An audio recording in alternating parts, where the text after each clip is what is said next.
नाज़रीन ताज़नि बरसातुनि खां पोइ सिंध में जिते ॿिया खोड़ सारा इशूज़ साम्हूं आया आहिनि, माण्हुनि जा घर ड्रहिया आहिनि, फौतगियूं थियूं आहिनि, वहिंवार सॼो ठप थी वियो आहे। उते सफ़र जूं जेके सहूलियतूं आहिनि उहे बि तक़रीबन घटिजी वियूं आहिनि। माण्हू ॾाढो मुश्किलातुनि जो शिकार आहिनि। हिन वक़्तु असां जेकॾहिं ज़िक्र कयूं त इंडस हाईवे पाणीअ हेठि आहे, बंदि आहे, नेशनल हाईवे डैमेज आहे मुख़्तलिफ़ हंधनि तां, ख़ासि करे नौशरो फ़िरोज़ ऐं नवाबशाह ज़िलनि में।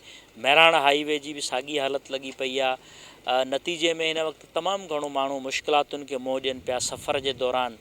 इन सां गॾोगॾु ट्रेन जो जेकॾहिं असां ज़िक्र कयूं त रेलवे जो जेको निज़ाम आहे उहो बि दरम बरम थी वियो आहे। हिन वक़्तु कराची ऐं रोड़ी जे विच में जेके ट्रेनूं हलनि पियूं उहे मुकमल तौर ते बंदि आहिनि। 27 अगस्त खां वठी अॼु ताईं रोड़ी ऐं कराची जे विच में ट्रेनूं बंदि आहिनि। न फ़क़ति रोड़ी ऐं कराची जे विच में, पर लाहौर, पिंडी, पेशावर, कोयटा खां जेके ट्रेनूं ईंदियूं हुयूं रोड़ी खां पोइ कराची, उहे ट्रेनूं बि मुकमल तौर ते मुसाफ़िर ट्रेनूं या गुड्स वग़ैरह बंदि आहिनि। मुख़्तलिफ़ इलाइक़नि में ट्रैक्स जेके आहिनि उहे पाणीअ हेठि आहिनि, डैमेज थिया आहिनि। नतीजे में सफ़र जेको आहे उहो बंदि थी वियो आहे। सिर्फ़ु हिन वक़्तु 2 ट्रेनूं हलायूं वयूं आहिनि, जिन में हिकिड़ी रहमान बाबा ॿी ख़ैबर मेल ट्रेन आहे जेका पेशावर ऐं रोड़ी जे विच में हले थी, ऐं पेशावर खां पोइ लाहौर बि ट्रेनूं इहे ॿई वञी रहियूं आहिनि। बाक़ी तक़रीबन रेलवे जो निज़ाम जेको आहे उहो मुअतल आहे।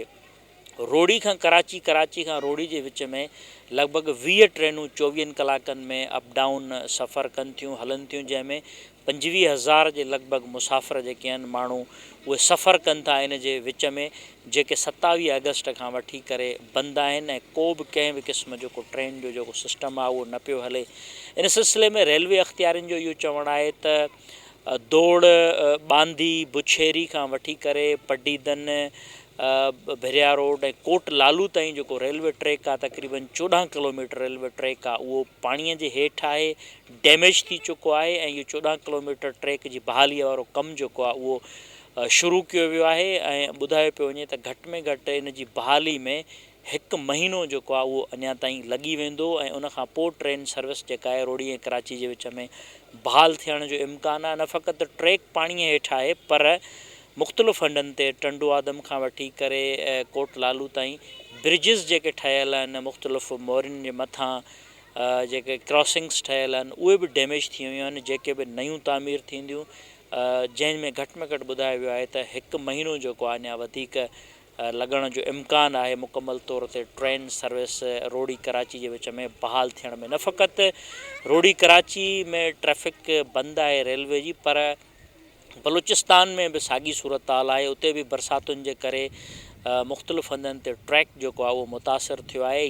डेरा अलायार खां जैकबाद ताईं 11 किलोमीटर जो ट्रैक जेको आहे मुकमल तबाह थी वियो, लुड़ी वियो आहे। उते पुलूं जेके आहिनि उहे बि डैमेज थियूं आहिनि। सिबी सेक्शन जेको आहे उन में पुलूं बि तबाह थियूं आहिनि। नतीजे में बलूचिस्तान मां बि सिंध तरफ़ जेका रेलवे जी आमद रफ़्त आहे उहा बंदि थी आहे। रेलवे जे वफ़ाक़ी वज़ीर साहिद रफ़ीक़, चेयरमैन रेलवे सिंध ऐं बलूचिस्तान जो दौरो बि कयो आहे, ऐं उन्हनि ॿुधायो आहे त बलूचिस्तान जे अंदरि घटि में घटि 3 महीना लॻी वेंदा रेलवे ट्रैक जी बहाली में।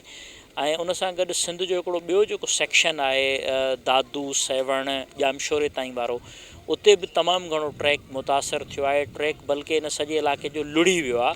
नतीजे में उन हंधि ते बि रेलवे ट्रैफ़िक बंदि आहे, ऐं 3 महीननि जे लाइ ॿुधायो वियो आहे त घटि में घटि 3 महीना लॻी सघनि था इन इहा सेवण खां वठी ॼामशोरो, मेहड़, खैरपुर नाथन शाह वारो जेको ट्रैक आहे उनजी बहाली में 3 महीना लॻी वेंदा, छाकाणि त इहो रेलवे ट्रैक मुकमल तौर ते तबाह थी वियो आहे, लुड़ी वियो आहे। त हिन वक़्तु ट्रेन जी जेका सफ़र जी सहूलियत आहे उहा लॻभॻि सिंध में मुअतल आहे, ख़तमु आहे। माण्हू ॾाढो मुश्किलातुनि खे मुंहुं ॾियनि पिया। नेशनल हाईवे डैमेज आहे, नौशरो नवाबशाह ज़िलनि में इंडस हाईवे मुकमल बंदि आहे, महिराण हाईवे डैमेज आहे, ट्रेन जो सफ़र जेको आहे उहो बंदि आहे।